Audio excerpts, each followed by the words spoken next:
Terima kasih Anda masih bergabung bersama kami. Kini kita masuki segmen Market Buzz. Pemirsa, kita akan simak terlebih dahulu beberapa informasi menarik ataupun market highlight pagi hari ini di Market Buzz. Di antaranya adalah ada RUPST Unilever yang membagi dividen 2,7 triliun rupiah, nyaris 100% dari laba yang diraih begitu. Kemudian juga ada informasi mengenai diversifikasi usaha palm yang akan masuk ke multisektor.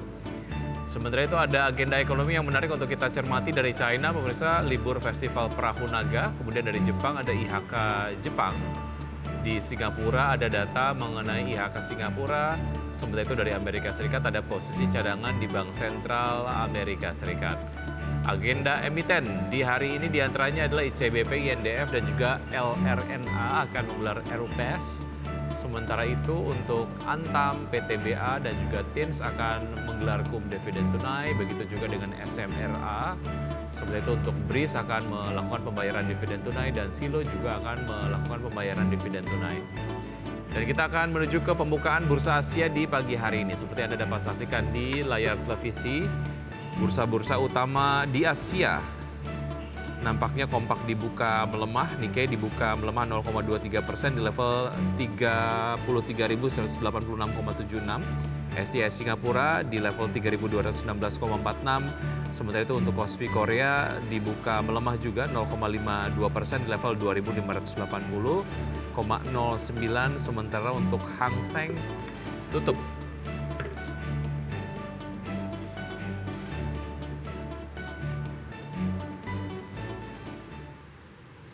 dan pemirsa, untuk berbincang pagi hari ini di Market Buzz, saya akan berbincang bersama Mas Raka Juniko, Research Analyst dari MNC Sekuritas. Selamat pagi Mas Raka. Halo, selamat pagi juga Mas Vicky. Baik, terima kasih sudah bergabung bersama kami di Market Buzz. Semoga sehat selalu ya Mas Raka. Nampaknya ini Mas Raka lagi WFH nih ya? Iya. Oke, baik.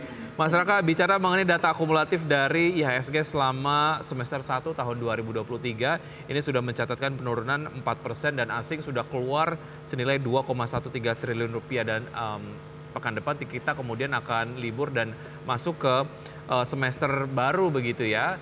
Bagaimana Anda melihat peluang dari IHSG dan juga pergerakan harga saham di semester berikutnya? Dan juga mungkin kalau Anda ingin menyampaikan analisis mengenai pergerakan IHSG di semester 1 seperti apa? Oke, mengenai kita review dulu ya apa yang terjadi selama sebulan belakangan ini, di mana performance dari IHSG ini memang masih negatif, baik itu secara year to date hingga monthly-nya pada semester 1 tahun ini. Dan memang dengan adanya libur panjang pada pekan depan, ini tentunya akan menjadi satu impact yang negatif tentunya buat kinerja dari IHSG itu sendiri. Nah, termasuk juga di mana performance yang negatif ini juga tentunya diatribusikan oleh beberapa hal, seperti masih adanya monetarisasi dari The Fed juga, dan juga dari outlook yang ada di China sana begitu. Nah, untuk semester 2 ini memang ada 3 tema besar, di mana kita sudah memasuki masa election juga. Tentu akan berimbas juga terhadap nantinya pada laju GDP-nya, dan juga ada efek dari El Nino sendiri, gitu Mas. Oke, terkait dengan tren dari The Fed ini yang akan tetap berada di jalur hawkish, sejauh mana ini kemudian menjadi satu hal yang cukup dikhawatirkan dan juga menjadi concern dari pelaku pasar, dan setelah itu apa yang kemudian sebaiknya dilakukan lah ya, yang paling aman untuk dilakukan, strategi investasinya seperti apa Mas Raka?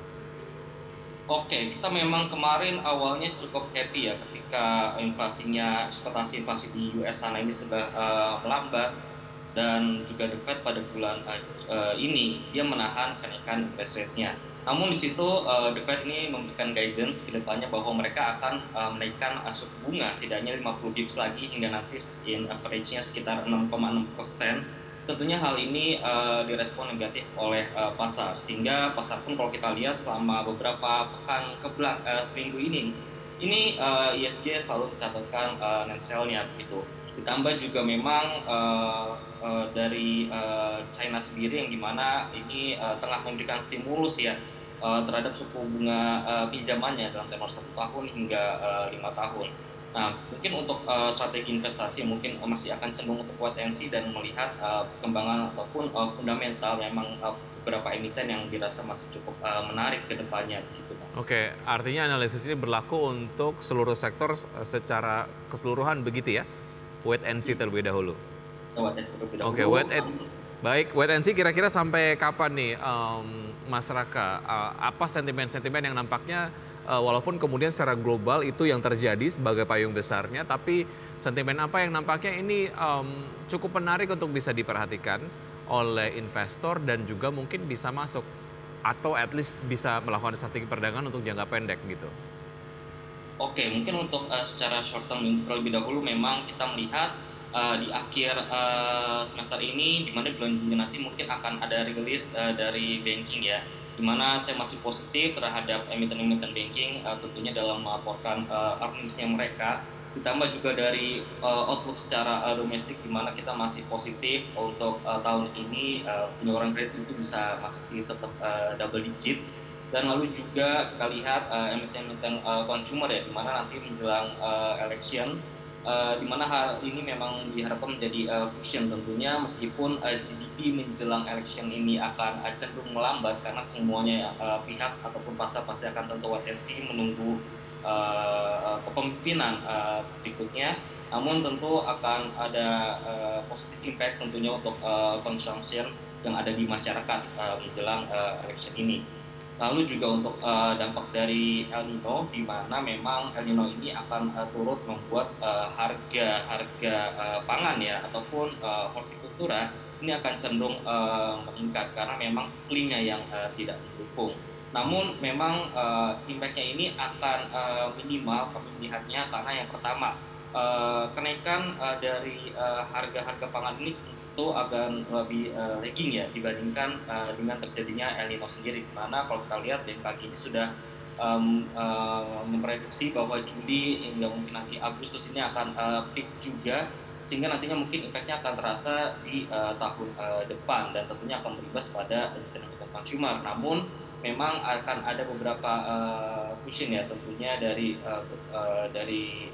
household consumption yang masih akan tetap solid juga gitu. Dan juga perlu diingat di mana kalau kita perhatikan ya, ini kecenderungan untuk harga pangan yang lebih volatile itu justru lebih volatile ketika terjadinya lanina dan juga saat COVID-19 kemarin. Sementara ketika El Nino ini lebih kurang volatilitasnya lebih kurang gitu. Kalau dihitung saat terjadi El Nino, ini harga pangan volatilnya sekitar 70 hingga 79%-an. Sementara kalau La Nina bisa lebih parah begitu. Baik, 7 days reverse repo rate dipertahankan di Bank Indonesia 5,75%. Kita akan lihat ini ataupun kita akan analisis ini seperti apa dampaknya dan bagaimana sebetulnya pelaku pasar menerjemahkan ini di tengah sentimen global gitu ya, di tengah sentimen-sentimen tadi yang Anda juga sudah bahas. Usai jeda berikut ini kita akan lanjutkan masyarakat.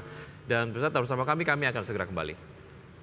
Saya masih berbincang bersama Mas Raka Juniko, Research Analyst MNC Sekuritas. Tadi kita sudah membahas mengenai beberapa hal yang nampaknya menjadi concern dari pelaku pasar begitu ya. Tadi kita sudah sampaikan mengenai ataupun bahas mengenai The Fed sendiri. Ini tentu saja berdampak kepada inflasi zona euro yang kemudian juga membandel dan juga mungkin ini memerlukan periode suku bunga tinggi yang berlarut-larut. Ini juga adalah sebagai satu reaksi lah ya, ataupun mungkin perpanjangan reaksi dari apa yang kemudian terjadi di Amerika. Kemudian juga Bank of England juga ini menaikkan suku bunga, bursanya kemudian turun, dan Bank Indonesia ini menahan suku bunganya begitu di 5,75%. Secara analisis seperti apa, Mas Raka? Ya, kemarin sudah kita dengarkan bersama juga keputusan dari rapat Dewan Gubernur Bank Indonesia yang memutuskan untuk mempertahankan BI 7 days repo rate di 5,75%. Walaupun nantinya Fed Fund Rate ini masih kemungkinan mencapai ataupun nanti spreadnya dengan BI 7 days repo rate ini akan minim. Namun kedepannya saya rasa Bank Indonesia tetap akan bertujuan pada pro stability dan juga mempertimbangkan growth-nya itu sendiri. Meskipun suku bunganya ini masih akan tetap bertahan, namun Bank Indonesia ini masih dapat melakukan yang namanya kebijakan moneternya atau bauran moneternya dengan meningkatkan likuiditas di pasar begitu. Selain itu juga kalau kita lihat Bank Indonesia ini dapat juga untuk melakukan intervensi khususnya pada kurs kita, sehingga kalau kita perhatikan kurs kita ini kemarin sudah berhasil di bawah 15.000 rupiah lagi per US dollarnya, sehingga hal tersebut ini dapat menekan adanya imported inflation. Nah, sehingga hal itu menjadi hal yang positif tentunya ke depannya, meskipun kita lihat dari global dan sendiri masih berkemungkinan untuk menaikkan suku bunga acuannya lagi begitu.